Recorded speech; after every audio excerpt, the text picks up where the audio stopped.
السلام عليكم ورحمة الله تعالى وبركاته. تحية طابة جميع متابعينا الكرام لكل من التحق بنا مؤخرا.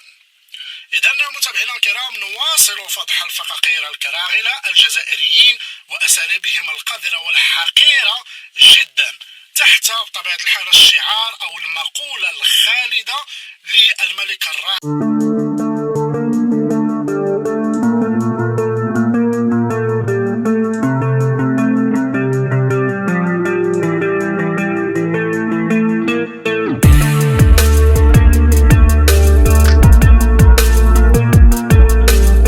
السلام عليكم ورحمة الله تعالى وبركاته. تحية طابة جميع متابعينا الكرام لكل من التحق بنا مؤخرا. إذا متابعينا الكرام نواصل فضح الفقاقير الكراغلة الجزائريين وأساليبهم القذرة والحقيرة جدا تحت بطبيعة الحال الشعار أو المقولة الخالدة للملك الراحل العبقري الحسن الثاني: ليعلم الناس مع من حشرنا الله في الجوار. لأن هذا هو الهدف ديالنا من هذه القناة ومن هذا المحتوى ومن هذه الفيديوهات.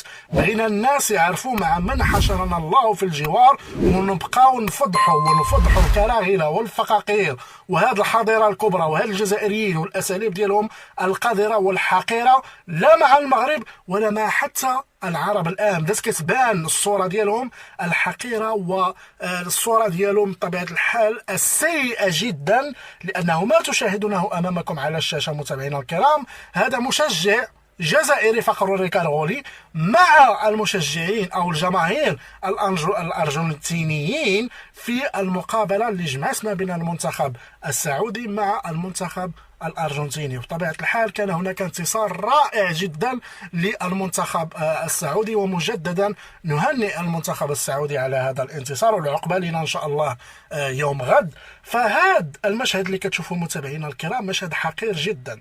ها هو هذا الجزائري الفقر الكارغولي لابس بطبيعة الحال ذلك أو تلك يعني القميص اللي سارقين فيه الزليج المغربي. هادو عايشين على السرقة، عايشين على الحقارة، عايشين على القذارة، عايشين على السلوك المنحط والمستوى الدنيء. بل أكثر من ذلك متابعينا الكرام هاد الناس ما عندهم لا ملة لا دين لا أصل لا أمة لا تاريخ ولهم يحزنون. لأنه لو كانوا عندهم ملة وعندهم أصل ما غاديش يمشيو يشجعوا المنتخب الأرجنتيني ضد منتخب المملكة العربية السعودية، فقط لأن السعودية تدعم وحدة المغرب الترابية. دابا شوفوا المنطق ديال الكراغلة كيفاش داير. العرب كلهم كانوا كيشجعوا المنتخب السعودي الا الفقاقير الكراغلة، لان السعودية تدعم المغرب في وحدته الترابية.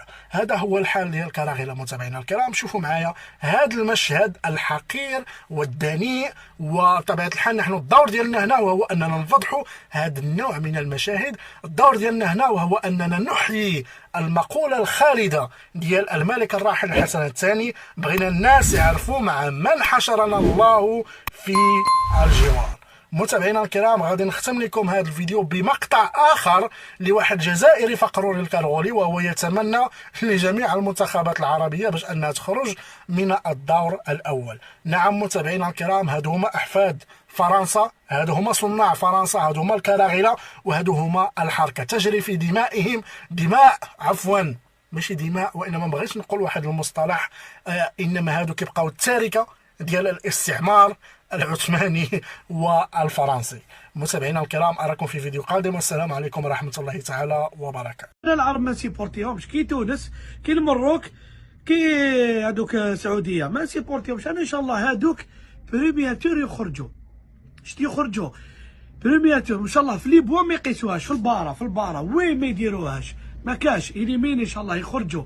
حاجه المليحه اللي في قطر كاين ناس راح تدخل الاسلام والعرب راح يخرجوا بريمياتور، هذا ما كان. ان شاء الله تخرجوا بريمياتور. انا ما سيبورتيكمش خاطش علاه انتم كي تديروا حاجه تفرحوا بالجزائر، انت ما تفرحش بينا كامل يا اخو. انا نقول لك صح انت ما تفرحش كاع بينا، وان شاء الله تريمينا بريمياتور والله ما تجوز ان شاء الله باذن الله فيها خير ان شاء الله.